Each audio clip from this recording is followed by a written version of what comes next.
Let's jump to this next story, and the headline is easy. Women are nuts. So true. Women are more likely to support political assassinations. Now, you know what I don't like about this headline, Daily Wire, is that the actual study is majority of Americans find killing of Trump or Mamdani justified. That should be the headline. But it goes to show you the Daily Wire audience, when they lead with women are more likely to support assassinations. That's the modern era, right? More likely so than what? true. I know what they are insinuating, Well, like but if some I people might titled the not. video like "Women are nuts," I'd get way more views than if I titled it "Women favor assassinations." And it's true. The Foyds have gone a little crazy. I mean, this is what happens when they're literally like drip-fed murder documentaries for like 20 years in a row. That's why women unwind. Is they're like, look at the true poll. crime I know, genre. It's insane. yeah, let me It's unwind to like a Zodiac killer documentary. Right, so It's like, here's what's serious. Both the right and the left, according to this poll, in the majorities believe it's time for political assassinations. Of course, more so on the left. But what surprised me is that even conservatives agreed in the assassination of Mamdani. Females at 54.7%. Now, that may be shocking to a lot of people. I think it's absolutely psychotic for anyone to support assassinations of either of these people. I think Mamdani is a very, very bad guy. But I think you handle this with FEMA management campaigns. The federal government can come in, and if it's really bad, remove him from power. But you know why people are saying things like this? With Trump, they're calling him the Gestapo. He's Hitler. He's a Nazi. He's rounding up children. Mamdani says he wants to abolish ICE, and he's advocating for non-American citizens. The degree of extremism in this country at the political level, I view it largely on the liberal side. Let's be honest. This is a country that has always had laws. If you're a politician and you vow to defend non-citizens from the law, you're a rogue politician. The answer to that, federal government should go and remove you from power, and Mamdani should be removed. I absolutely think so. Trump, however, has been buddy-buddy. However, for your run-of-the-mill, regular old conservative, looks like about half of them are saying Trump won't do it and something needs to be done, and that's terrifying. What is this sample? Like, I'm curious, like, how many people were polled in this? I think it was around 1,500. Let me see if I can find the crosstabs. I wonder how they asked the question too. Right. I mean, Right, I all of think this stuff matters, right? The question was not that do you want to assassinate, but it was something like, are there circumstances in which the assassination of Mamdani would be justified? And around half of Republicans said yes. That's insane. And then asked that of Trump, they said something similar. Let me see if I can find the actual crosstabs, but in the meantime, here we are. Yeah, I mean, look, to discuss political assassinations, it just shows how deteriorated our political discourse has gotten. This is not okay, and it's probably largely because of like super online people. You know, this kind of rhetoric is something that you will see just on TikTok all the time. I mean, you can go and look at how many the way people reacted to Charlie Kirk or to Donald Trump getting the attack on Donald Trump and stuff. There are a lot of people that think that this is just a game. Like Tim's made the point. The lady that was shot in Minneapolis, her wife was hollering, "Why did you have real bullets?" As if law enforcement would ever not have real bullets. Like there is a distinction between riot control and regular law enforcement. This isn't the UK. This is actually interesting. It was 2,221 American adults. However, they excised participants around 1,170 for lack of quality responses. They were filtered out, leading to a final sample of 1,055 balanced on gender, race, ethnicity, age, and education. On U.S. Census benchmarks, additionally, the sample was weighted on age, 4 categories, race, 5 categories, gender, 3 categories, and education, 4 categories. I like it. Gender had 3 categories. Man, woman, or I forgot. And the question was, let me see if they have the question, but is there, could there, let me see how they phrased it. Let's see. It said, at least, do you believe there is at least some justification for assassination? I believe was the question. Oh, that's so crazy to say yes to right now. What people are demoralized. Do you believe there's at least some justification for murdering Donald Trump? Do you believe there is at least some justification for murdering Zohran Mamdani? And we find that of Trump, 54% of centrists said yes, 54% of right of center, 50% of all categories, with 40.4% of left. I'm sorry, that was Mamdani. This is Mamdani, not Trump. Right. So 40% of people on the left are also saying that, like, what justification were they giving? Like, he also killed someone. Like, that's Yeah. like a really weird. And, and on the right, they say the same thing for Trump. People on the right say there is some justification for murdering Trump. The point is, it's not a do you want to do it. It's do you think like it's when I saw that 42% of people right of center agreed there was some justification for the murder of Trump. It's not a question of whether they want it to happen. It's whether they perceive these individuals having done things that someone would be like, he must be stopped. These thinkers aren't going far. You have to, is it justified? You have to justify what comes after the action too. And all the potential outcomes. Can you justify that as well? It's not like the chaos and tumult that could ensue is not. People don't think that far ahead. Yeah, they're disconnected from the real outcomes, and people are being radicalized online, specifically women. Like, they have specifically, so I'm not surprised by the title of this headline.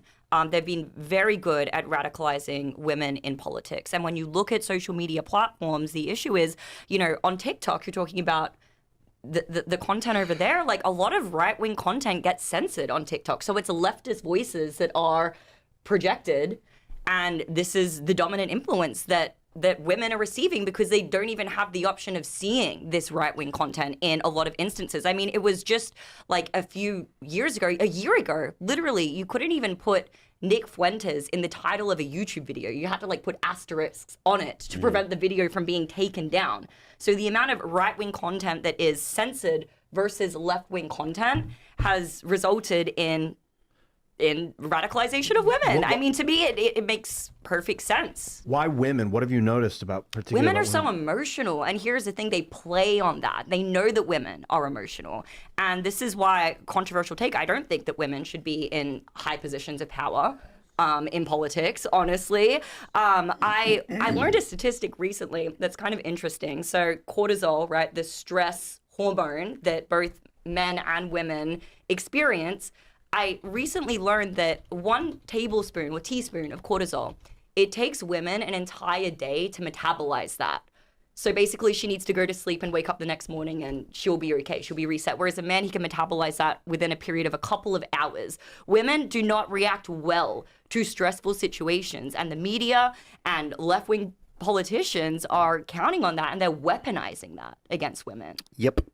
I mean, I'm not repeal the 19th guy. I kind of am. Well, I mean, I'm not a repeal the 19th guy because it doesn't go nearly far enough. I think that the people that I think that there should be a specific class of people that are allowed to vote, maybe property owners or business owners. But agree. I think there are plenty of women that should be allowed to vote. But I don't think that it should be just blanket all women. But I do think that there should be a certain group of people that pass tests and who have the responsibility and understand the responsibility of the vote. So 100%, and yet just illegal aliens and dead people are voting, well, right? So I mean, I don't think whether you're an illegal alien. I think if you're a first generation person that you've immigrated to the United States, you shouldn't be allowed to vote. Yeah. You wouldn't be allowed to vote. I wouldn't want to, honestly. For multiple reasons. I mean, I think it should be per household. I want my fiance's vote to count. I feel like if you're a married couple,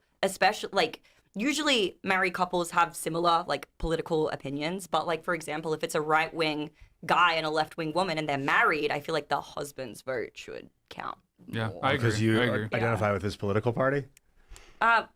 No, because I mean, you're just splitting the vote per household. It doesn't make any sense. And to your point, I think there should just be a higher standard in general when it comes to people who are allowed to vote. And the One man of the should worst be leading things the to ever household. happen to America was MTV's Rock the Vote in the 90s. It was Literally. a horrible idea. And the man should be leading the household anyway. So if Yes. the woman is dominating your household and winning the household's vote, then Yeah. you just deserve that. You deserve to get outvoted. Yeah, but we don't deserve that. America doesn't deserve Yeah, that. but Exactly. these guys, these longhouse guys, they need to learn their lesson. Maybe they do need a communist takeover. It's so crazy when you look at Australia, for example. Did you guys know that everyone in Australia is compelled to vote? If you don't vote, you literally get fines. Thing it's And LeBron's vote or die, but it's real. It's terrible. Just It's a terrible idea. Just for the national election or a bunch of elections? No, I think it's just for the national. I would need to confirm that. Maybe chat will fact check me, but definitely for the national election, every single person is compelled to vote. So they compel you to vote, but then they ban like a bunch of parties. It's it's insane. ridiculous. And I'm like, I moved to America for a reason. I've been here nearly 10 years. I have not returned to Australia since I moved over here. And Are you it's allowed to? Yeah, well, honestly, with some of the political opinions that I've espoused, I wouldn't be surprised if I went back, they would not let me in, or they'd be waiting there to like arrest me or something, perhaps. Australia has really turned into a socialist hellhole, and it's really sad to see America kind of leaning in that direction. It's really scary. Look, America's the last bastion of freedom in the of West. actual liberty. Like it's come down to, you know, maybe half the country or maybe 2/3 of the country actually respects the things that were laid out in the Constitution and actually cares about the things that the founders actually cared about. Yeah, but like that's the whole point of like me and Connor's Across the Pond show is to illustrate like, look at the Anglosphere, even though Australia, New Zealand, UK are further down the road than we are, again, they are all part of the same sort of philosophical like heritage track. And so again, Australia and the UK are just, they're cousins. So they're indicators of what could realistically play out in the US. And in Australia, you're seeing the mass migration completely overhauling society. You're seeing, again, a lot of the heritage Australians just tacking off to the left. And it's like, okay, they're just really 20 years ahead, maybe 10 years ahead of what realistically could occur in the US. Yeah, and we should be putting measures in place now to ensure that that does not happen. Yes. When it comes to Australia, I see it as like a twofold thing. They're like, number one, they're importing the third world. Okay, they're trying to flood it with as many immigrants as possible to cause chaos because they want their problem, reaction, solution playbook. So they're importing the third world, but they're simultaneously implementing all of these super dystopian policies like their digital ID that they're now mandating, which is basically going to be the thing that underpins a social credit score. Like, I would not be surprised if Australia becomes the first country in the West to basically reflect communist China in everything other than name. Yeah, Really. they're certainly aiming to reflect it in demographics.